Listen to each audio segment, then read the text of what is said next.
Today's study is from the SD 11.5, Chapter 11, Sutta 5, Parivīmaṁsana Sutta. So here we have this word vimamsana or vimamsa, meaning to question, examine. Here pari is very similar, very close to the Latin peri, like perimeter, parabola, paradigm. So it means all around, right? So parivimamsana means thorough investigation, thorough questioning, if you like. Okay, so you can see how Pali and Sanskrit are very interesting. You can put words together and deepen the meaning of it. So Parivīmaṁsana. And it's very important when you learn Pali to understand that it is polysemic. In other words, it has one word can have more than one meaning operating at the same time. So a pari can mean full, it can mean thorough. And in the case of parinibbana, it also means the final nirvana. So in the sense that it's nirvana all around, complete. So you have to kind of work out the sense, the context in that way. Sutta here means a thread of teaching going back to the Buddha himself. And that is why we treasure the sutta. The suttas may not be the exact words of the Buddha, but definitely the suttas preserve the ideas behind the teachings the Buddha has given. And if you follow those teachings carefully, you will get those experiences which the Buddha himself has experienced.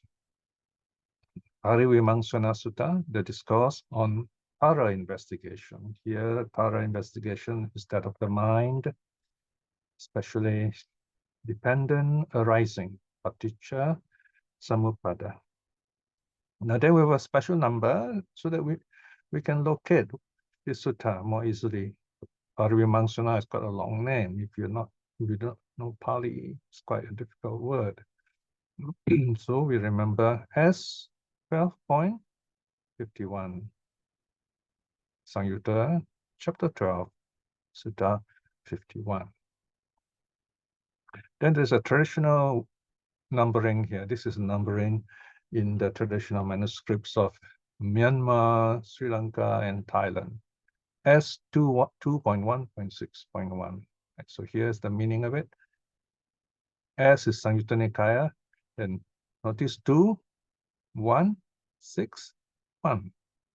So Nikāya, Saṁyutta Nikāya part 2 is the Nidana Vagga, which deals with the links of dependent arising. Vagga means chapter. And this one is the first collection. This is the first collection, Nidana Saṁyutta. Notice here is Nidana, here also is Nidana. But here is Saṁyutta, connected teachings. Connected teachings. Section 6. So here Vagga again, right? So this is the smaller Vagga, this is the bigger Vagga, right? So this is a dukkha Vagga, it's about suffering. Sutta number 1. Okay. All right. So the theme of this sutta is how dependent arising leads to nirvana. And this also about how dependent arising occurs in this life. Right now, if you like, how we exist, how we live, right? Now, you notice something interesting here. I started translating this in 2003, and now we are studying it again, 2023. Like, it's 20 years, right? So imagine this translating has been going on for that long. Of course, much longer than 20 years, actually. It's more like almost 50 years. I started in my early 20s, and now I'm in my mid-70s. All right, so we're going to look at the dependent arising in the present life, and how we can understand ourselves better by looking at these 12 links of dependent arising. Dependent arising basically applies what's called the law of conditionality. It's a very important teaching in Buddhism. Conditionality, that means causes and effects. Notice I mentioned plural, causes and effects, not cause and effect. Yeah? Of course, the effects work one by one, but I mean, the connection is one by one, but they happen often together. The cause becomes the effect becomes the cause, like that. I mean, if you play billiard, you hit the ball, and the ball hit another ball, so the energy passes through. And there is something called Newton's cradle, where you have this series of metal balls strung together, and then you kind of pull one, let go, and then it hits. There are like 3 or 4 other balls, and when you take one ball and let it go, only the first ball will jump off. And if you take 2 and you let it go, 2 will jump off, and so on. So that's also cause and effect. So this dependent arising, paṭicca samuppāda, shows how causes and effects work in our life. So this is something not easy. It's quite tricky, very difficult. This is the knowledge the Buddha gained during his awakening. He spent the whole night of awakening reflecting on this wonderful discovery. It is said that during the first watch of the night, it is 6 to 10, he meditated, he reflected on the forward movement, the forward progress of dependent arising, beginning with ignorance. And then in the second watch, 10 to 2, he reflected it backwards. And that's the way we're going to look at the sutta, by the way, starting from suffering, how does suffering arise and goes back and so on. And then during the third watch, that is from 2 to 6, that means towards sunrise, towards dawn, the Buddha reflects on the dependent arising back and forth, both ways. So this is the awakening of the Buddha in terms of dependent arising. Okay, let's look at the translation now. Let's go further down.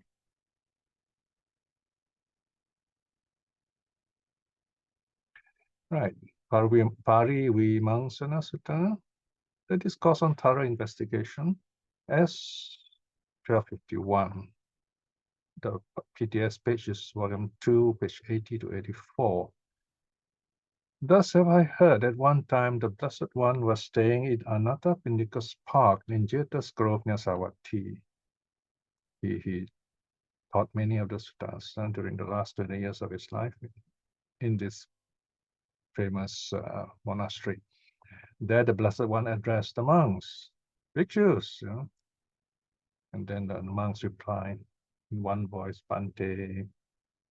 Here the sutta actually records the word Bhadante, but the meaning is the same. These are words where the philologists, those who study Pali in great detail, they will tell you, oh, this is a very ancient term found in the east of the Gangetic plain. So that shows a very old sutta. So Bhadante, the monks answered the Blessed One in assent. The Blessed One said this. So here we see the Buddha ready to teach them. He sees the monks sitting quietly, meditating, and so he decides to introduce a teaching. Bhikshus, when a monk is thoroughly investigating phenomena means here states of mind, events, how should he thoroughly investigate them for the complete destruction in the right way? All right. So here the Buddha is saying, how should we do this properly? How should we examine how the mind works? Not just to know the mind, I mean, that would be psychology, but here it's also to overcome suffering, to awaken. That's the purpose of the Dharma.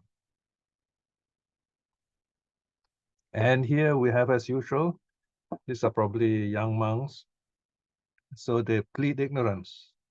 They say, basically, they say, oh, we are students, we are a teacher, please teach us. And this is called the stock passage, S-T-O-C-K, stock. In other words, it is it's a pericope, it's a fixed passage. Bhante, our teachings are rooted in the Blessed One, guided by the Blessed One, as the Blessed One as refuge. It would be good indeed if the Blessed One were to explain its meaning. Having heard the Blessed One, the monks would remember it. So it's a kind of like inviting the Buddha to teach. And then here you see the monks are ready. Here, remember, although the Buddha addresses the monks, why does the Buddha address the monks? Because they are sitting right in front. Most of them are monks there. But there are also lots of lay people on one side, the men, and then on the other side, the women. And there are probably also nuns there. So here the monks represent those who are the regular audience. And through the monks, we have this sutta right now before us. Imagine the idea behind this sutta, the teachings were given 2,500 years ago, and it has come down to us even today. There are some scholars who like to argue and say, oh, we don't really know what the Buddha taught, things like that. Well, that's not the point. The point is you have this teaching, you have this system of ideas put together, and they reflect each other in such a systematic way. It's not likely anyone just like put them for fun or to confuse people. I mean, what's the point of that, right? So here we have this studying the sutta gives us this deep understanding of how our mind works, how we can uproot suffering. So the Buddha says, well, okay, we are ready, listen. Section 4. Then listen, bhikshus. Okay, when the moment the Buddha says bhikshus, Buddha is addressing us. He's saying, each of us, he says, get ready, okay? He's addressing you, addressing me. Pay close attention to it. I will speak. Yes, Bhante, the monks replied, the Blessed One. And the Blessed One said this. So once you see this word, Blessed One said this, the teaching is going to start. All right, so here I have put this round brackets to show the numbering sequence. So here we start with the ending, the suffering. Later below you see number 12, actually, this is the 12 links. So here we start with suffering. That's the last part of the 12 links. Section 5. So the bold, you see bold here, this is the actual paragraph numbering of the suttas. This normal print is just these are guiding numbers to show the ideas. This is the first idea. Here, meaning here in this teaching, the Dhamma Vinaya, bhikshus, when a monk is thoroughly investigating phenomena, he thoroughly investigates thus. Whatever suffering or dukkha in numerous forms and various aspects, such as decay and death that arises in the world, what is the cause, the arising, the birth, the source of this suffering? When what exists, does this decay and death exist? When what does not exist, does this decay and death not exist? So these are questions, right? Cause, effect, cause, effect. So here, the Buddha is starting with the idea of suffering, which is very familiar to us. So we are starting where we are, if you like. Another way, the normal forward sequence is you start with ignorance. Ignorance. From ignorance, you trace how all the links arise and how ideas, situations, states arise in us. So here we look at the end. Here we are. We have suffering. We have decay and death, for example. Why does that happen? Okay, then we take a step back. We take a step back like that, right? So this is the reverse sequence, which the Buddha reflected during the second watch of the night. Here, in simple terms, the Buddha is asking or encouraging us to ask, how does suffering arise? we can say what causes suffering is not so correct as saying how does suffering arise. So samudaya has been translated as arising. I remember when I was in Thailand, this really wonderful Thai philosopher Chokun Prayut. He's very old now, late 80s, I think, still alive. He's one of the most brilliant minds at that time. He was also I think the vice chancellor in the monks university I was studying.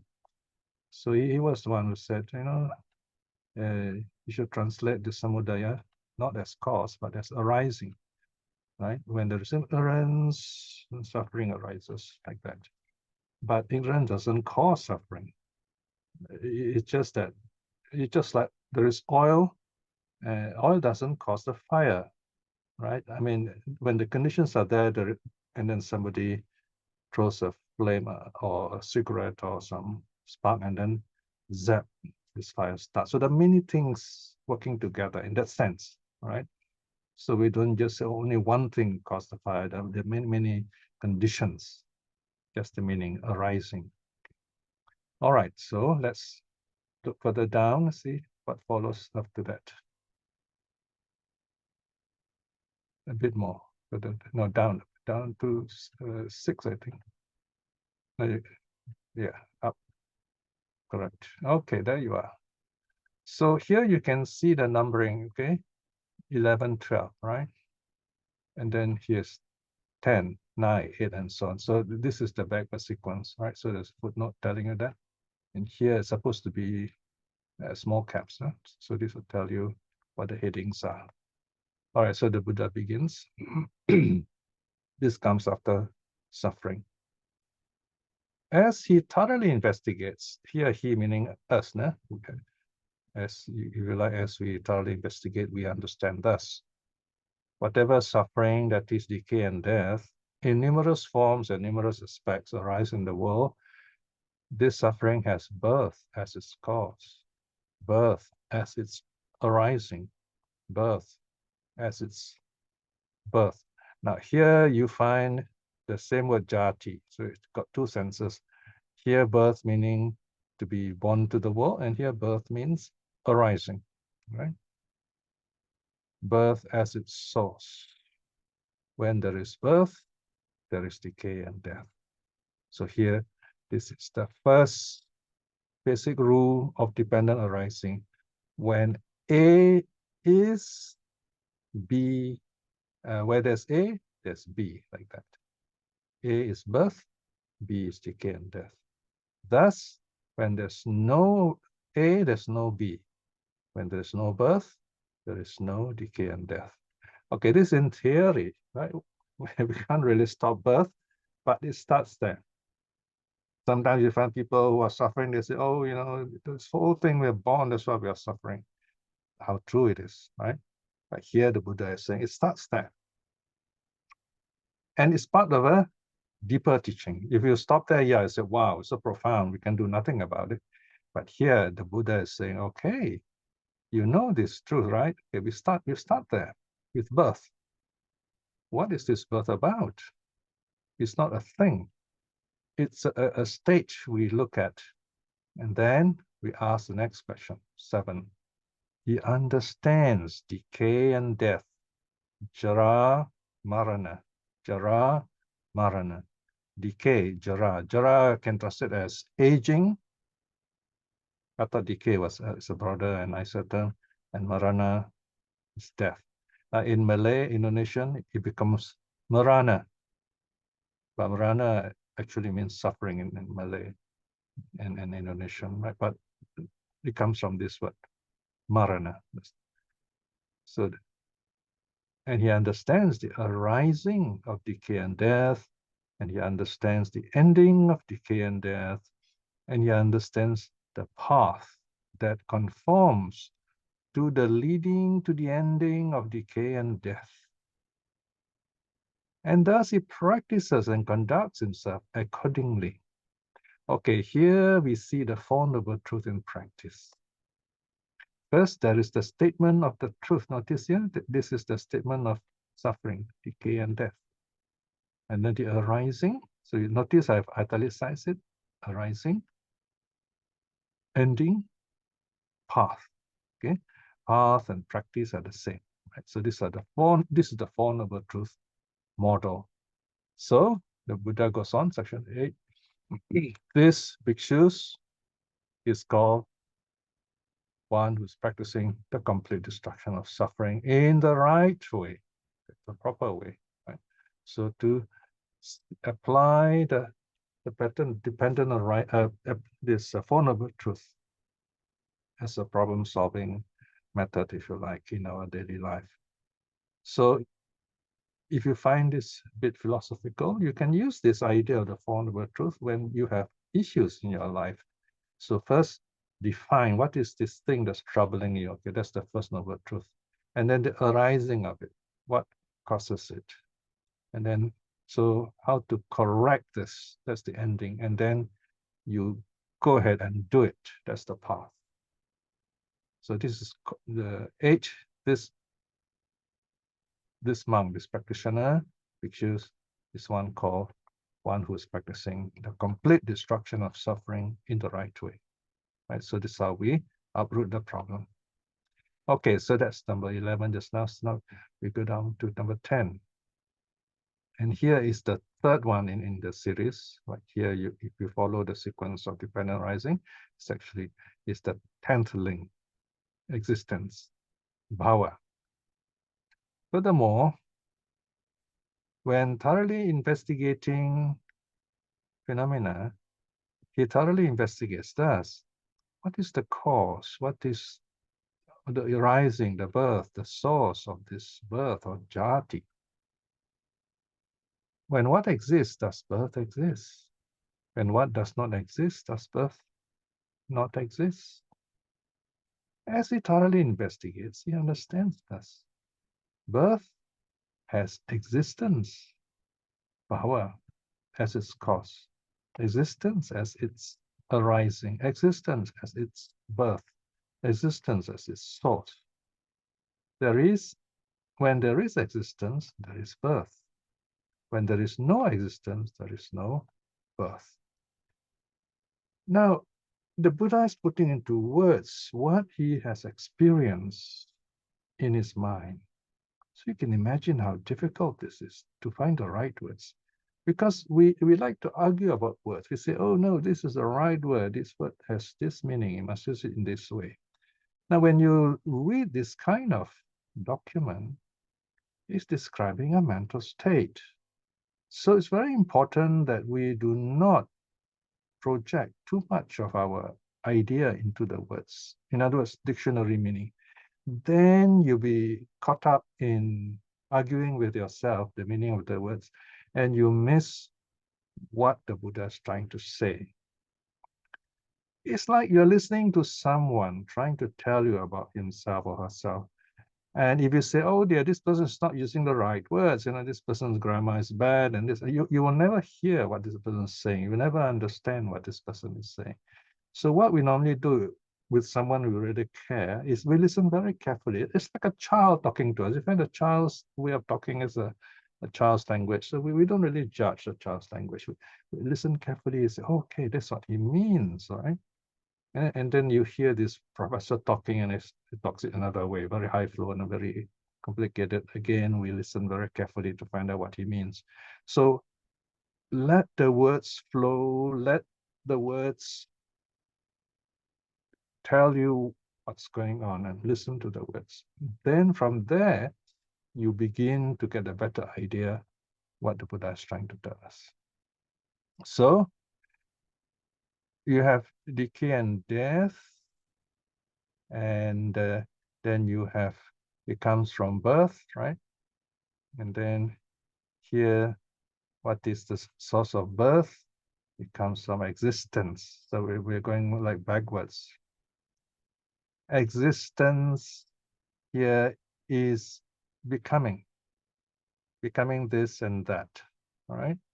So someone is born into, let's say, human world, so you exist as a human being, so you go like that, yeah? So that's one way to understand it. So when you have this existence, it also causes us suffering. So you notice that the connection is back and forth, it's back and forth. It's like a cycle, it's like not only a cycle, it is interlinked, interlinked, interconnected. So the idea is just to hold on to what you understand and let what you don't understand just hang on for a while until the pieces fit together. So here the Buddha goes on to explain, okay, ask the question, what is the cause, the arising, the birth, the source of birth? When what exists, does birth exist? When what does not exist, does birth not exist? As he thoroughly investigates, he understands thus. Birth has existence as its cause, existence as its arising, existence as its birth, existence as its source. When there is existence, there is birth. When there is no existence, there is no birth. Now let me explain a bit here. Now, you've heard this before, so it's easier for you to understand. Let's say there is this really bad guy. He's a robber and a rapist and a murderer, and he lurks in the night. He only comes out at night to rob people and so on. So imagine he has this mind, not of a human, but of some very fierce animal lurking in the dark, looking for victims. So although he has a body of a human being, but his mind is not a human being, right? So he exists as this fierce being, if you like. So that is his existence.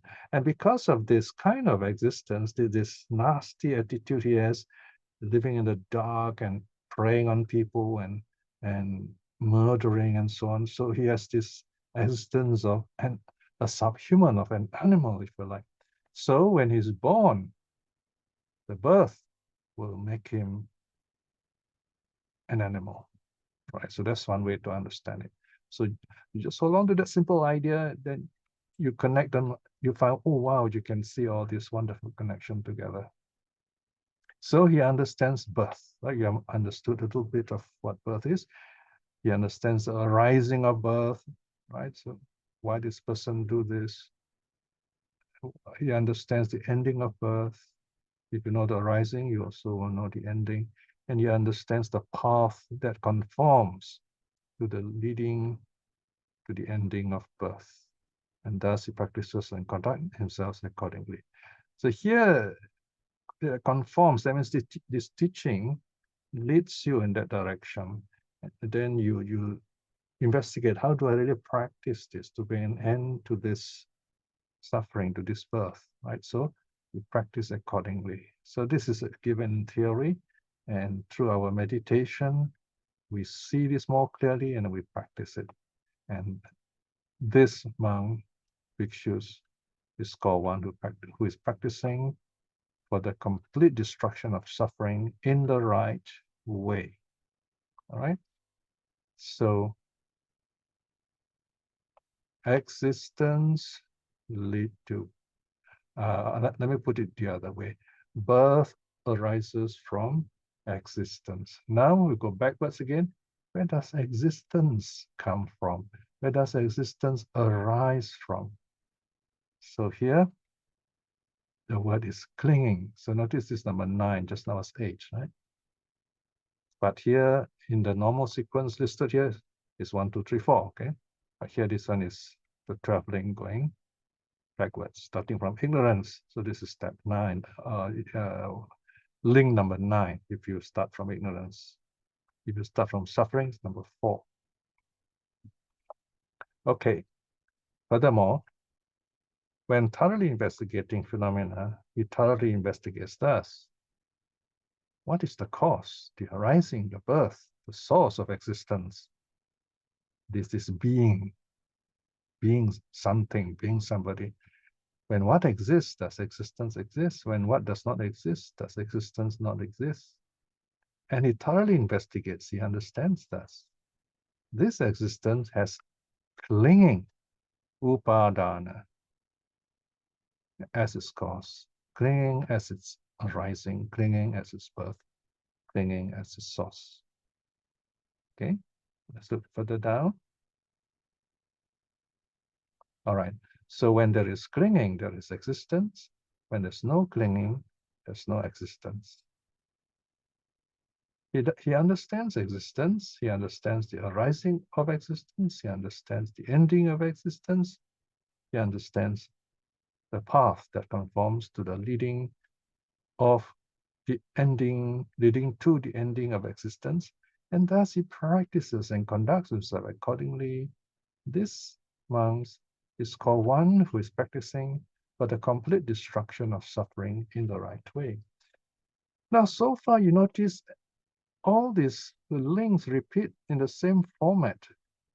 It seems that you can actually break the link anywhere in any of these 12 links, it seems, if you understand how it works. Okay, at least in theory, right? But in practice, of course, it's not so simple, but it's possible. That is why there are Buddhas arising. Okay? And later we'll find out where the cycle is weakest, where we can more easily break it. So here, let me summarize before the break. So we started with suffering. The suffering because there's birth, is the nature of birth, or if you like, life, you know. And this birth arises because there's existence, is how we act in our life that leads to that future birth. But here, because it talks about this life, it talks about you become that state again, you know. It's like you wake up in the morning and then you're born again and you start all over with that kind of state. And this existence happens because there is clinging. We hold on to our views, we hold on to this and that, and we want this, we want that. All right, so that is the clinging. So when we let go of the clinging, we let go of that kind of state also. So at least we can like deal with a link at a time, as it were. Okay, but it starts there by understanding what's going on. We investigate it very carefully. Okay, so I'm going to stop here, and we're going to go to number 5 when we return in about 5 minutes times. Okay, brackets 5. So let's take a short break. Now I'm going to go on to brackets 5. That is the 8th link, craving. So you have clinging. How does clinging arise? Because of craving. Let's look at craving now. Furthermore, right? So furthermore, that means we're going backwards in the 12 links. When thoroughly investigating phenomena, events, he thoroughly investigates thus, what is the cause, the arising, the birth, the source of this clinging, upadana? When what exists, does clinging exist? When what does not exist, does clinging not exist?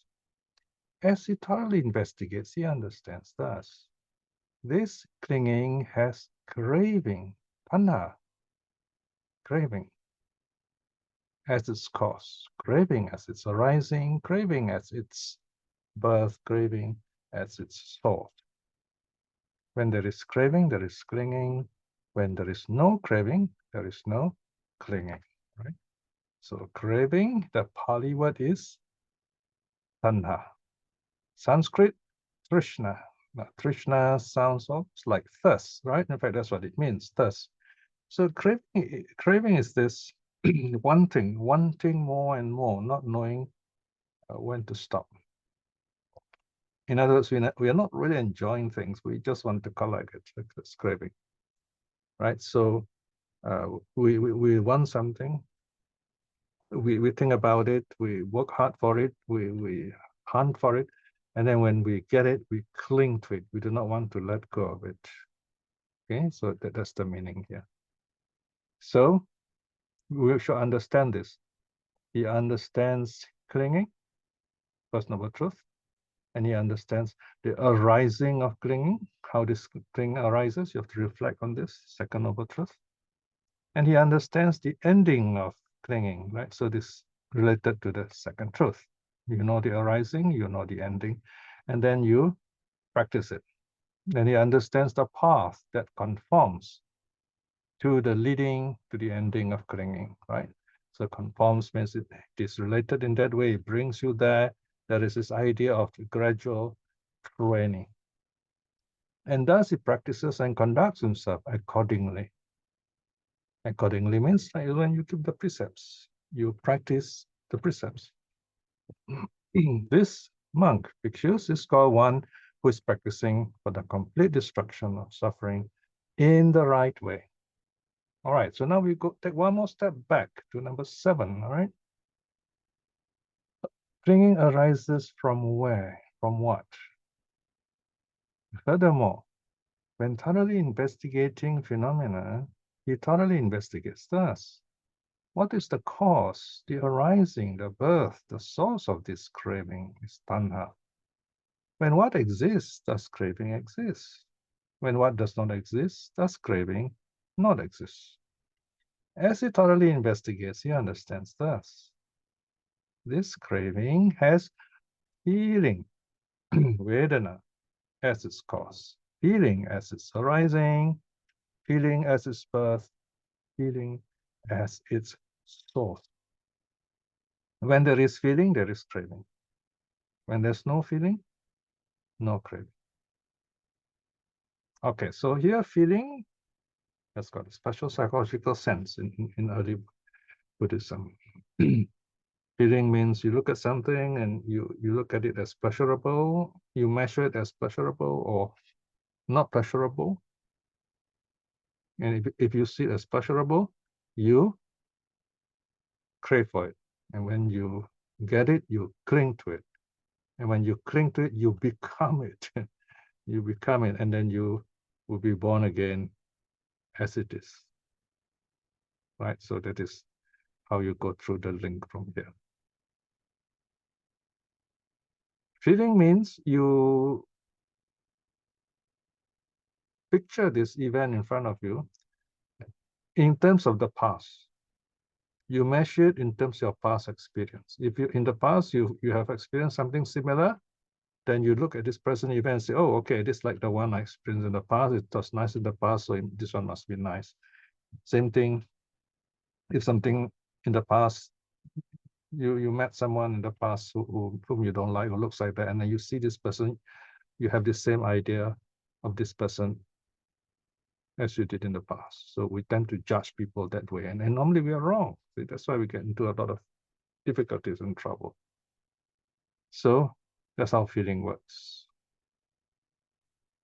So here he understands craving, he understands the arising of craving, he understands the ending of craving, he understands the path that conforms to the leading to the ending of craving.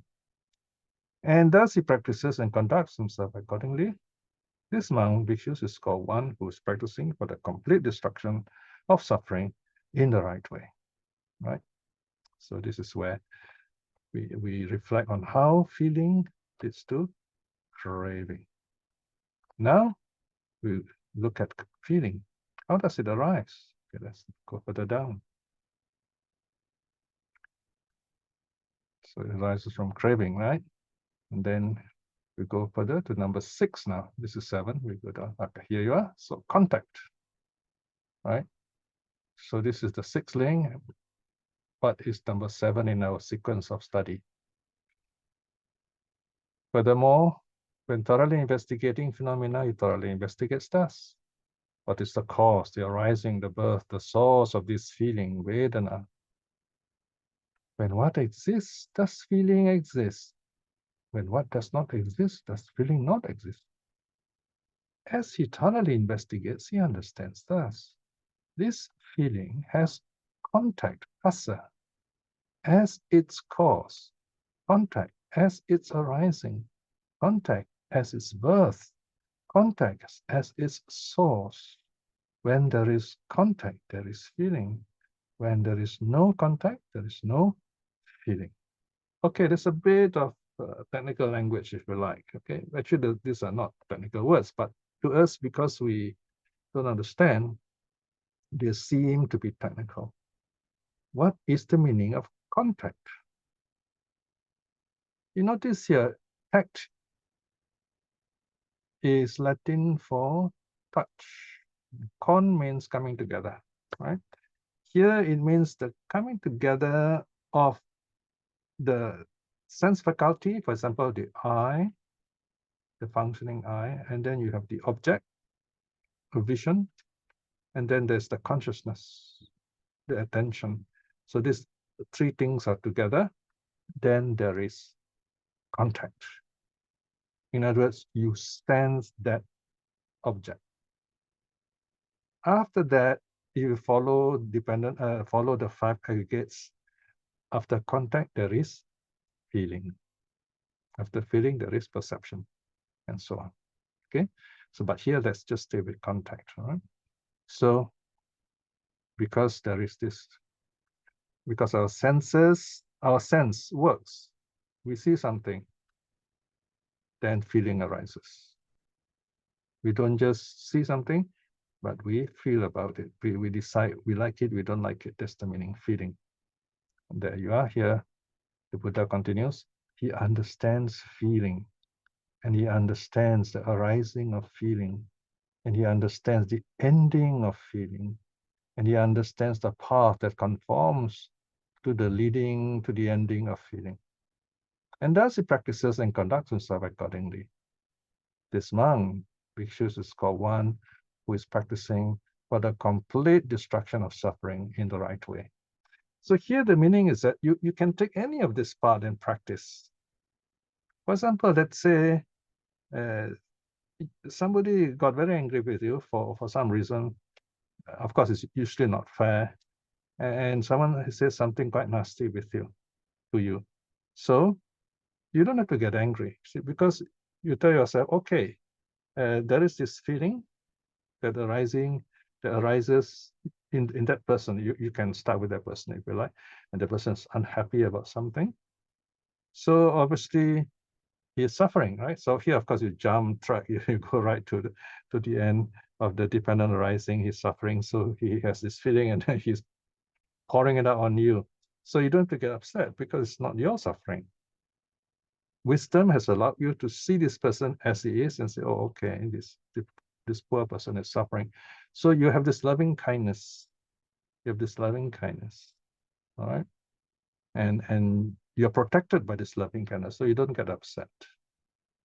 That's how you use it, so that you protect yourself against all these negative feelings that come from outside. There's one way we use this understanding. Now we take a step further back, one more step back. How does this contact arise, right? Feeling arises from contact, right? So now we go to number 5, the 6 sense spaces.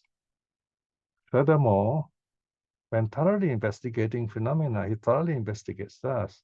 What is the cause, the arising, the birth, the source of this contact? When what arises, does contact arise? When what does not arise, does contact not arise, not exist? Okay. As he thoroughly investigates, he understands thus. This contact has the 6 sense spaces, salayatana, as its cause, contact as its arising, contact as its birth, contact as its source. When there are the 6 sense spaces, there is contact. When there are no 6 sense spaces, there is no contact. Okay, so our senses act to make us experience the world. This means our contact. It's interesting here because you don't have to have all the 6 senses to go through this, right? You may, the mind works. For example, someone may be blind, deaf, and dumb, but there are other senses. They can feel, they can think, they can touch. So that also can cause this contact to arise and so on, right? So, but here, of course, when the 6 sense spaces are there, contact arises more easily. So they are called sense spaces. Notice, no? Sense spaces, ayatana, right? So style means 6. The usual word is cha, okay, but here because of the way it's joined up here, and also through the influence of Sanskrit, cha becomes sa, becomes like English sticks here, sa. Okay, in Sanskrit is cha, cha. Okay. All right. So the six sense basis. From there, you get contact. He understands contact. He understands the arising of contact. He understands the ending of contact. He understands the path that conforms to the leading of the ending of contact. And thus he practices and conducts himself accordingly. This monk, bhikshus, is called one who is practicing the complete destruction of suffering in the right way. All right. Now, contact. Let me give you one example. Lately, something interesting happened to me. I had this tinnitus, this strange sound in my head.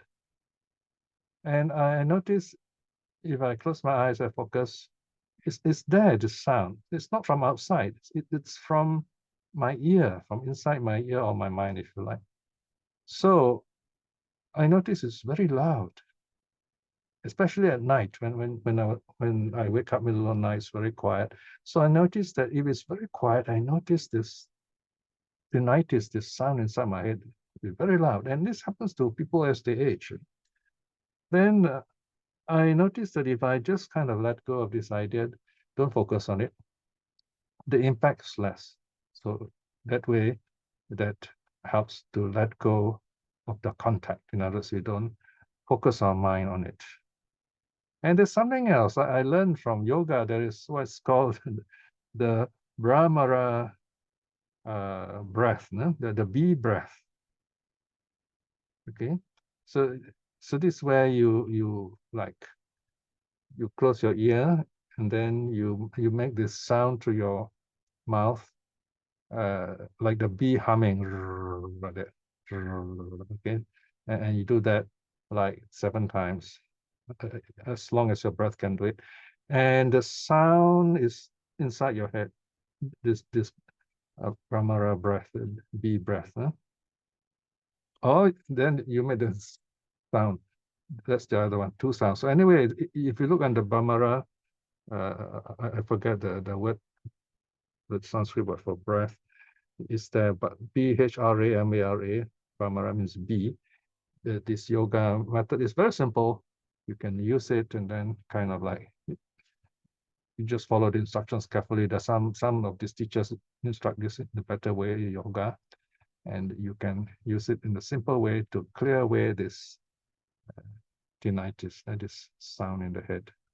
So this a kind of contact, you notice this and you learn to let go of it, push it away. Okay. All right, so now we go one more step back, number 4 now. Okay, notice we're reaching closer to the start of the traveling. So name and form. Furthermore, when thoroughly investigating phenomena, he thoroughly investigates us. What is the cause? What is arising, the birth, the source of these 6 sense spaces? When what exists, do the 6 sense spaces exist or arise? When what does not exist, do the 6 sense spaces not exist? As he thoroughly investigates, he understands this. These 6 sense spaces have name and form, nama rupa, as their cause, contact. Okay, there's a typo, okay? Or this should be name and form as their arising, name and form as their contact. So let me just make a quick note of this. This is number 9.4. You know?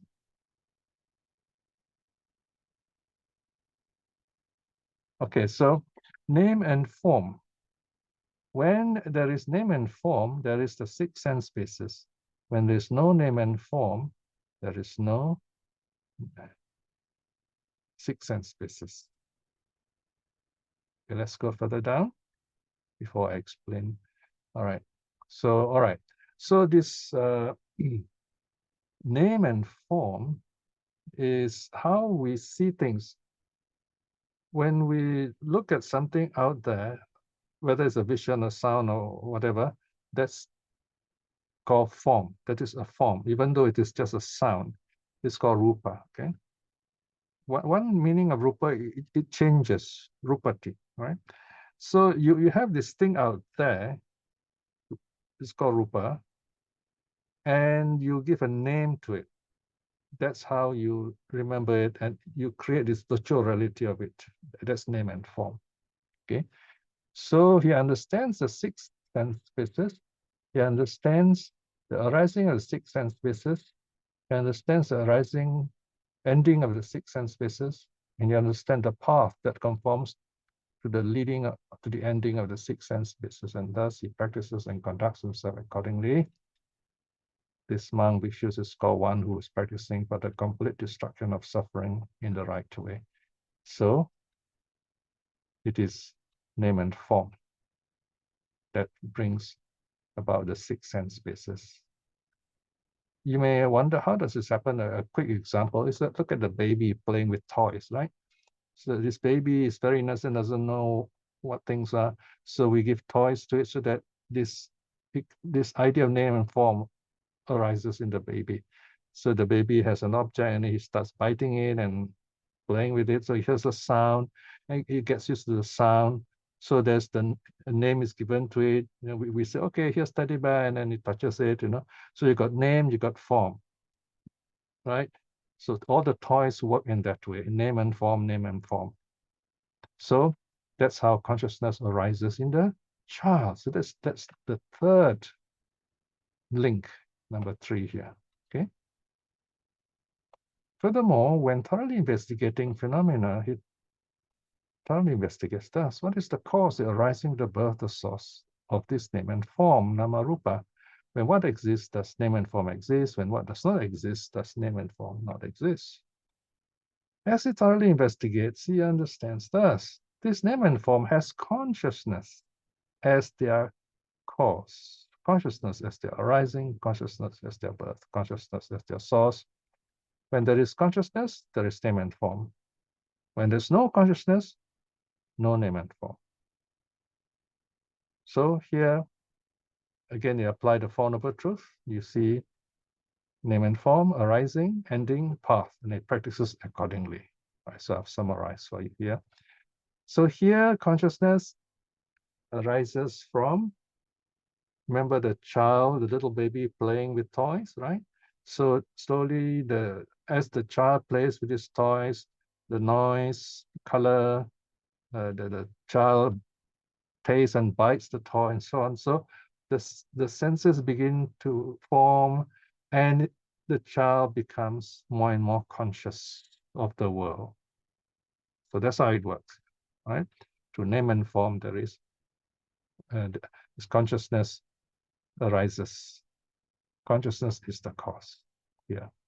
Okay, what about consciousness? Okay, let's go further down. Number 2 now. Okay, so here we are. Volitional formations. We're going a bit deeper now. Okay, so this part is a bit tricky. Furthermore, when thoroughly investigating phenomena, he thoroughly investigates thus. What is the cause? The arising, the birth, the source of consciousness. When what exists, does consciousness exist? When what does not exist, does consciousness not exist? As he thoroughly investigates, he understands thus. This consciousness has volitional formation, sankhara, as its cause, volitional formations as its arising, volitional formation as its birth, volitional formations as its source. So when you have volitional formations, there is consciousness. When there are no volitional formations, no consciousness. And here, consciousness is understood, or how it arises, how it ends, and the path leading to it. Meaning here is something that we do not want, something that is not helpful. We let go of that kind of consciousness. Okay? Here, volitional formation refers to our karma through body, speech, and mind. Okay, specifically. Volitional formations. Volitional means cetana, intention, karma. We form speech, we form ideas, we form actions. So you have body, speech, and mind. These are the 3 kinds of, they're called abhisankara. These are the actions that arise through karma. In other words, they have potential effect on us.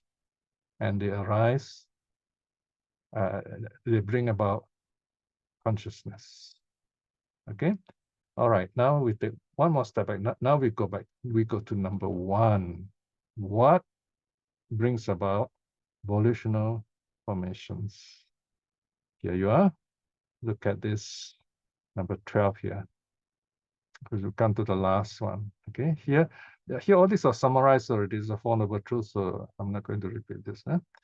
All right, so here, ignorance, number one. Notice here, ignorance, number one. From ignorance arises volitional formations.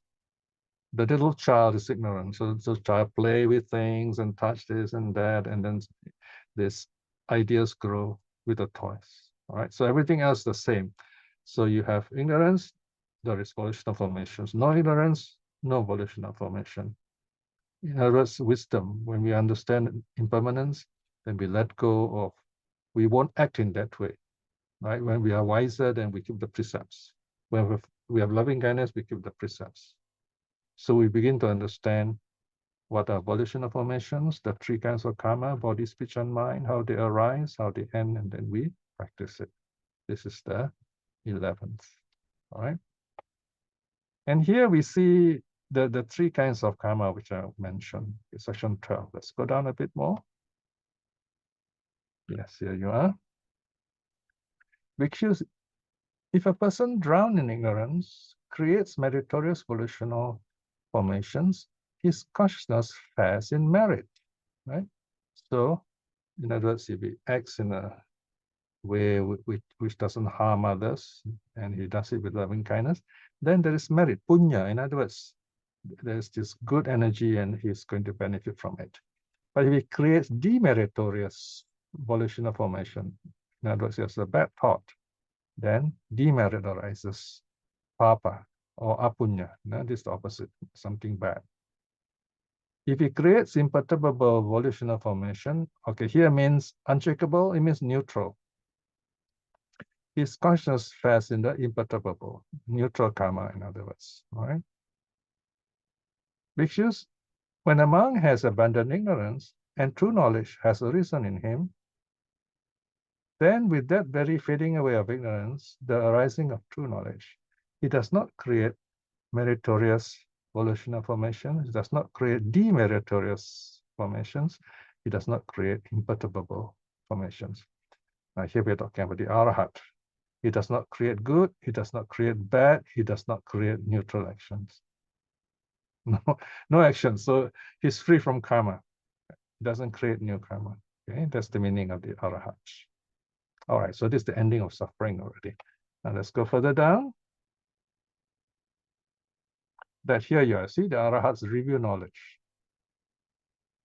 In other words, he looks back, right? We often review our meditation, right? Here's review knowledge. When he neither creates nor forms volitional formation, he does not cling to anything in the world. All right, why two words? Why creates and forms? Here, the Pali words are quite big. They're in the footnote, you can look at them later. Creates refer to forming ideas through the senses. Forms means forms ideas through thoughts. So this was the karma through the senses, karma through thinking to the mind. All right. So he does not cling to anything in the world. This is the arhat. Not clinging to anything in the world, he is not agitated, not troubled. Not agitated, he attains nirvana by himself, by his own effort. He understands. Destroyed his birth, the holy life has been lived, what needs to be done has been done. There is for me no more arising in any state of being, no more rebirth. So this is the arhat. Okay, so now we're going to summarize. We're reaching the end already. Here, the Buddha is talking about how to reflect on feelings. How the arhat does that. The arhat's constant abiding, right? Here he refers to the arhat. If the arhat, feels a pleasant feeling, he understands it is impermanent. He understands it is not anchored after. He understands it is not delighted in. And we can also reflect in that way, right? A pleasant feeling is impermanent. It will go away, all right? And then you find you will not get caught up with it. Painful feeling, also same. You understand it is impermanent. It is not hankered after. It is not delighted in. All right. So this is very helpful when you get painful feeling. Yeah? Now, it doesn't mean you should totally ignore this feeling. This one is dealing with pain. The psychologists are using this, Here, meaning you know this pain, you manage it, but you also know what's going on, and you know you need your medicine, whatever, and you go on with that. That is something else. Neutral feeling is very tricky because it's not really a feeling. In English, we say no such thing, but in Buddhist psychology, we say there is neutral feeling because it is neither pleasant nor painful, but you have this attitude towards it, right? So that does create boredom in you, for example. Again, you say, this will go away. Sometimes we feel bored, we feel lonely, right? So that's neutral feeling. So these are the three feelings. And the arhat is not troubled by them. The arhat says they're all impermanent. So here, if he feels a pleasant feeling, he feels it in a detached manner. If he feels a painful feeling, he feels it in a detached manner. And if he feels a neutral feeling, he feels it in a detached manner. Let's push it up some more, please. The slide up. Okay, right. Some more.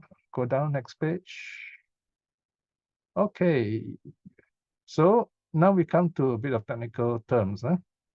When he feels the feeling ending with the body, here ending with the body, that means it's a feeling which is sense-based to the five physical senses, through seeing, hearing, smelling, tasting, touching. He understands, I have a feeling ending with the body, right? So he knows it is a feeling through the senses. It's a sense-based feeling. When he feels a feeling ending with life, meaning it arises in the mind, okay? He understands, I have a feeling ending with life. It is a mental feeling. He understands, with the breaking up of the body following the ending of life, all that is felt or not delighted in will be cool right here. Only physical bodies will remain, right? So he's not afraid of death. He knows that this feeling in the mind, this consciousness will go away and the body remains. Bhikshus, just as a person would remove a hot clay pot from a potter's kiln and place it on level ground so that its heat would dissipate right there, leaving only earthenware.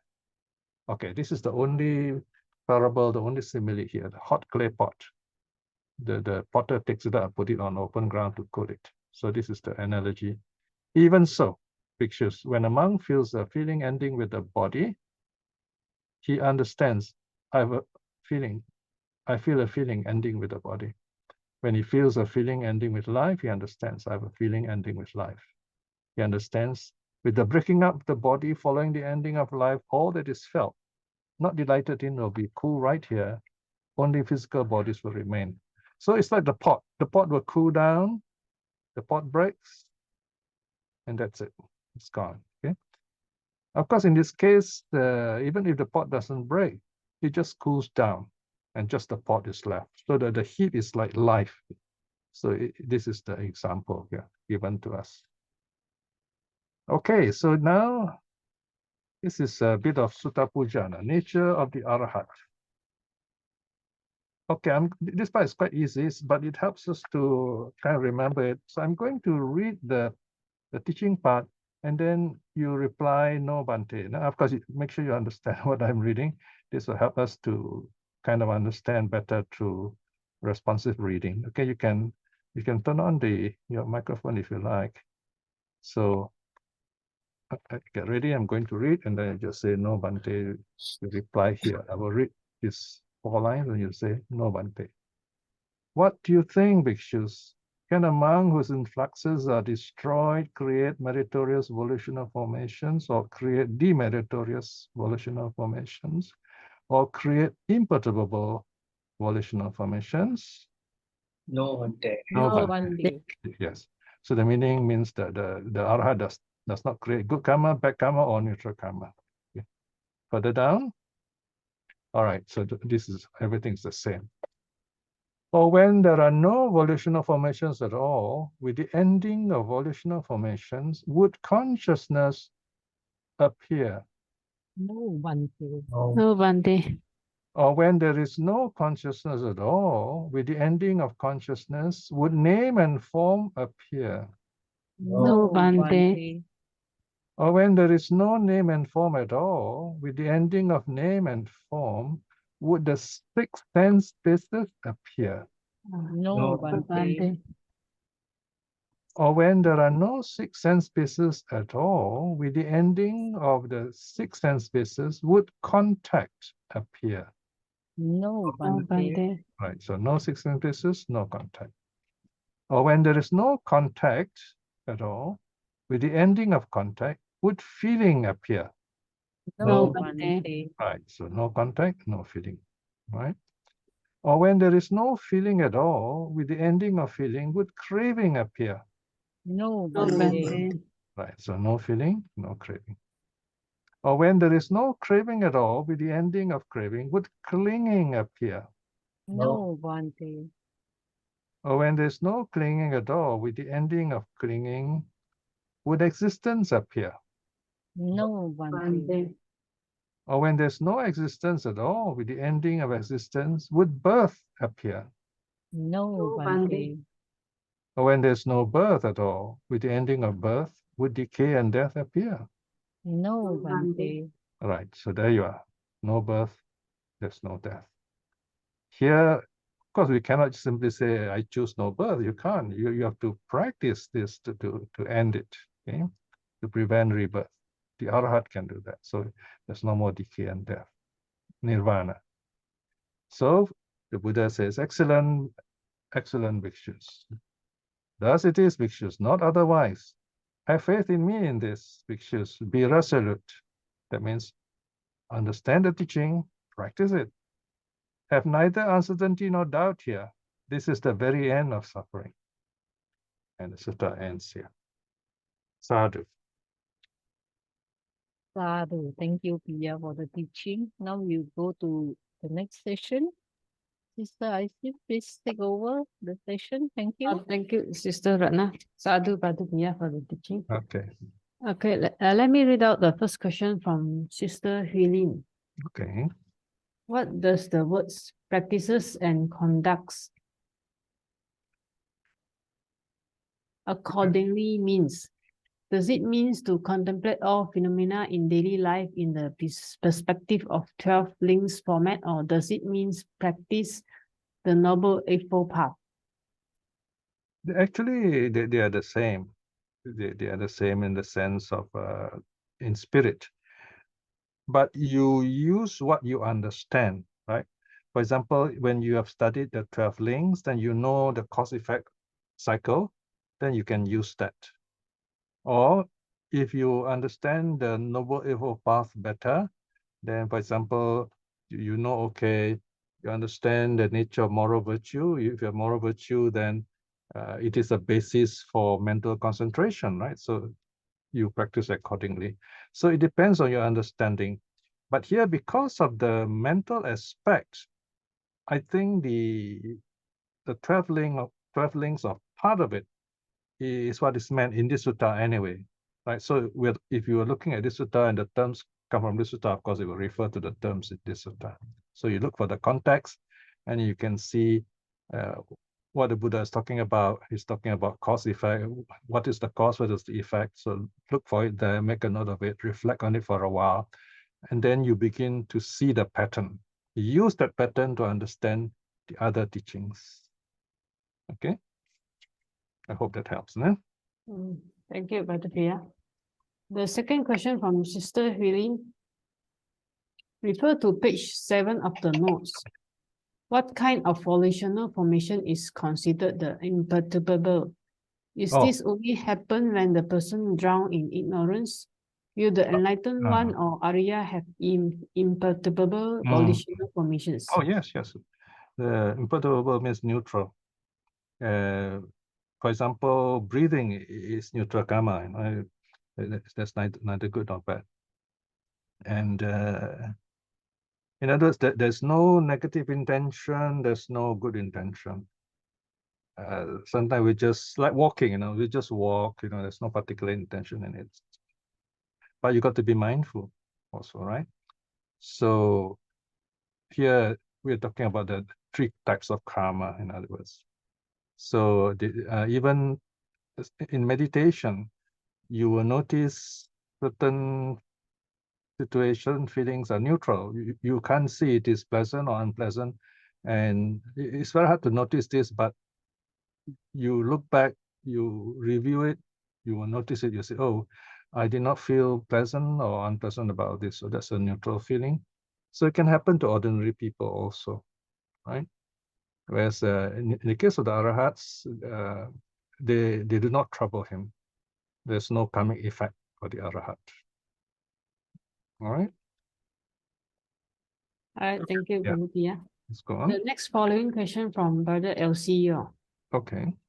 Hi, sir. It seems that the Parivīmaṁsana Sutta is the proliferation of the 4 noble truths and the 5 aggregate as the reasoning formula. Yes, yeah, sure. Can I also gather that this is also the complete understanding of the law of dependent origination into existence and non-existent, thereby reaching the level of the nature of the arhat, fully comprehend and practice the meaning of the 5 aggregate and 6 sense base?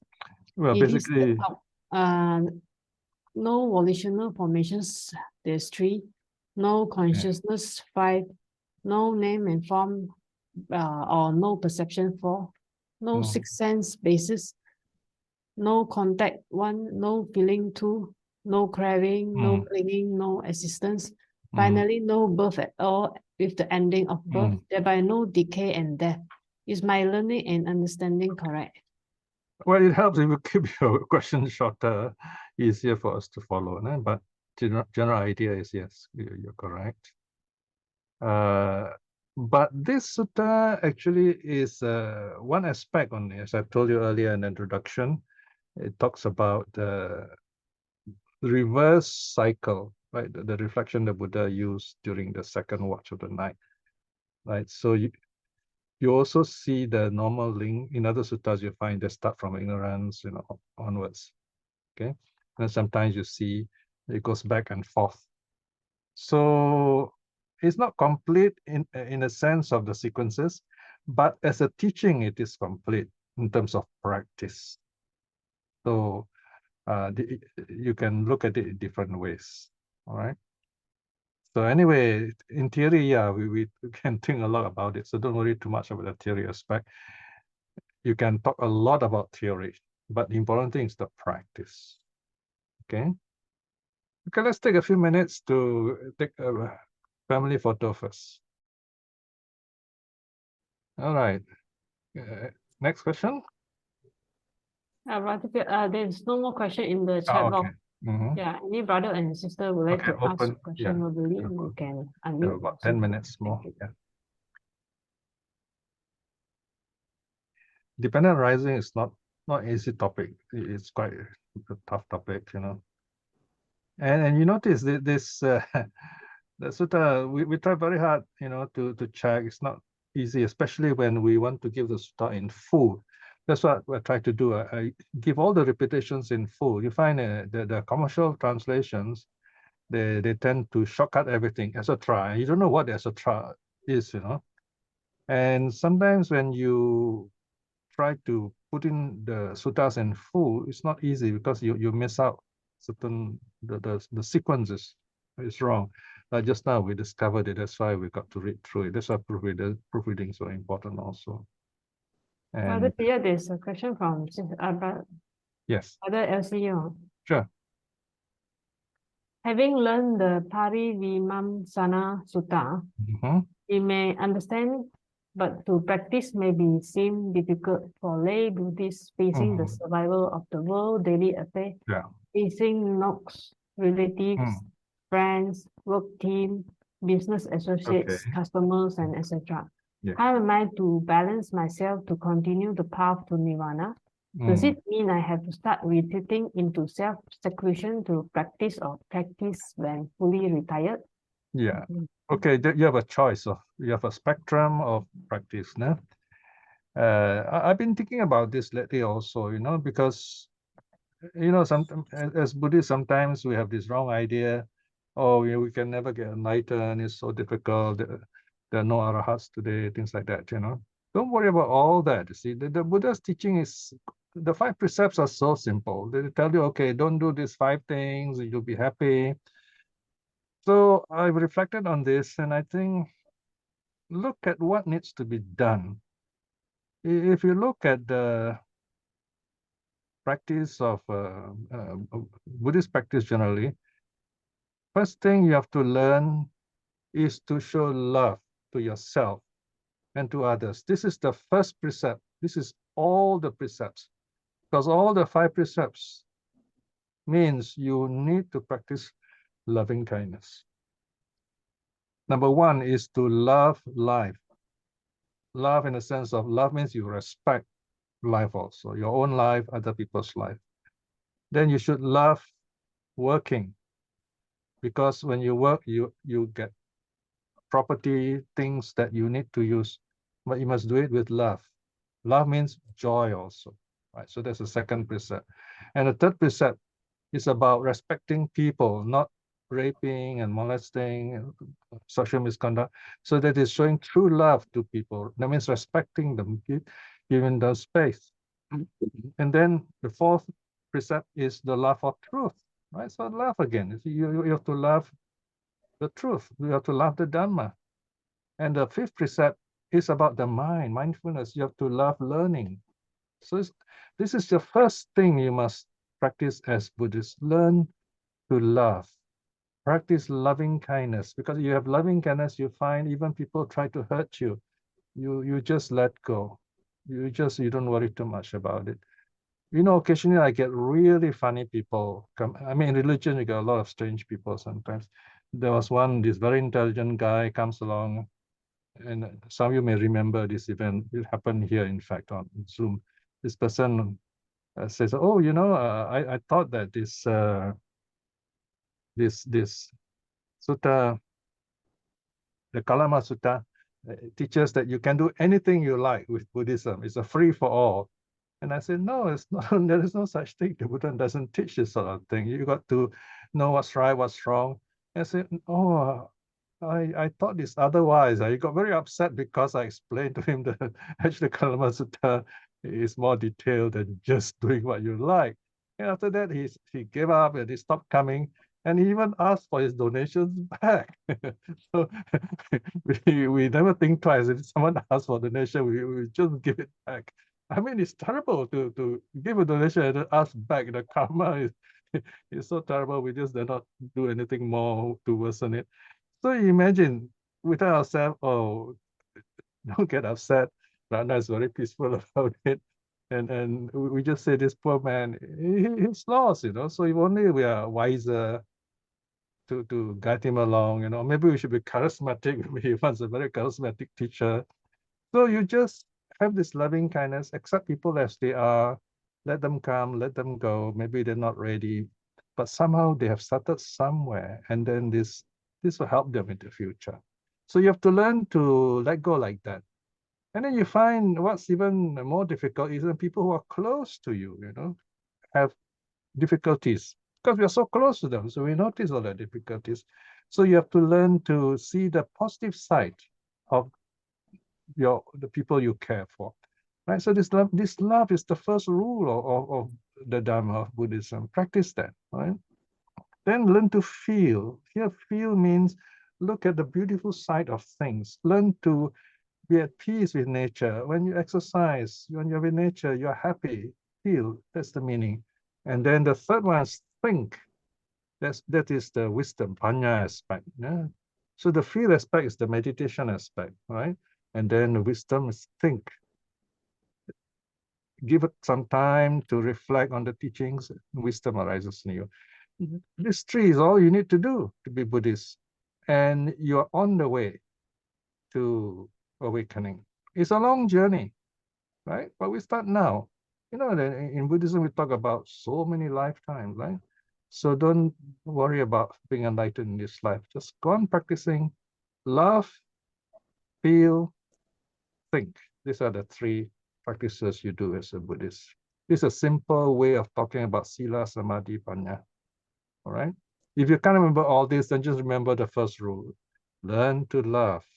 That's about the 5 precepts. I hope this is simple enough to practice the Dhamma, right? So no need to follow all those teachers and rituals and things. You learn to be happy. And then you find you make people happy also. And people just feel good with you. And you feel good with people. All right. Any other question? 5 more minutes, 4 more minutes. Thank you, Brother Piya, for the advice. The next question from Sister Huilin. Okay. Some teachers said contemplating feeling would be best way to cut off the 12 link. What is Brother Piya's view on which is yes, easier to cut off? I would agree with that. Because let's say when you're meditating, you notice this image arising in your mind, okay? And if you get caught up with this, wow, this is very nice, I like this, or then you're caught up with the feeling, then you're going to face the karmic consequences. Because when you say I like it, then you create this karma already because of greed has a reason. If you say, oh, I don't like this, then hatred has a reason. Or say, I don't care about this is boring, then delusion has a reason. So then you find one of the three karmas has a reason. So we look at all this as impermanent, just like in the sutta just now, the later part. So we look at this feeling, whether it is pleasant, unpleasant, or neutral. We say, okay, this feeling has a reason. It's impermanent. I'm letting it come. I'm letting it go. And then you just let it see it rising, see it falling, and it's gone. That's all you do. It's just like you watch things around you as you sit in the bus, in the train, as you go walking. You don't go around saying, I hate this guy, I like that guy, I don't care about this guy. You don't have to say that. You just, you find something is not pleasant to look at, just turn away. We have a neck that is quite mobile. So otherwise, you reflect on impermanence, because we see a lot of old people in our block, sitting. Now they all have gone, they just disappear, so we say, oh, it's not impermanent. We just take it like that. Let it come, let it go. And even here, you see, for example, you all here gathered together. I feel so good seeing you all, but I also know you all have to go your way after this. But the fact that you all are here just for the 2 hours is a joyful presence for me. And yet when this is over, I also feel very happy because I can get back to my work. I can correct the suttas, update it, and go back to checking 60F, which takes another 6 weeks, for the proofing. It's a very long, one of the longest essays I've written. So you find there's always something wonderful to do where the Dhamma is concerned. So find something happy to do, something loving to do, and you find life is really worthwhile, really beautiful in the Dhamma. Okay? Thank you, Brother Piya. Next question from Brother J.H. Kaur. Yes. Brother Piya, earlier you mentioned that there is or are weaker points in the 12 links. Which are the links that are easier to identify and practice? Thank you. Yes, we mentioned the feeling. The feeling usually is the weakest point. That is when you're meditating, the feeling arises, you watch it. Don't get caught up with it. So that's the weakest point. There are other points also, but usually it is the easiest to practice. All right. Of course, one way, another one is ignorance. You overcome ignorance through practice of wisdom. But feeling is the one that is practical. Good question. Okay, any other last minute questions? Yeah, there's a last question from Brother Maya Upal. Sure. Brother Piya, how do we show love to ourselves? By telling ourselves it's all right. We make mistakes. We know ourselves. Say, okay, it's all right. I accept myself. I can learn. It's other silly to get more upset when you think you have failed, right? It's like you have fallen down. You don't want to get up. That's silly, isn't it? You fall down, you want to get up, right? So if you don't love yourself, you can never love others. I mean, it's not possible, right? So to love yourself means to see there are many possibilities to change, that even failure is impermanent. This is the law of impermanence that you're reflecting on.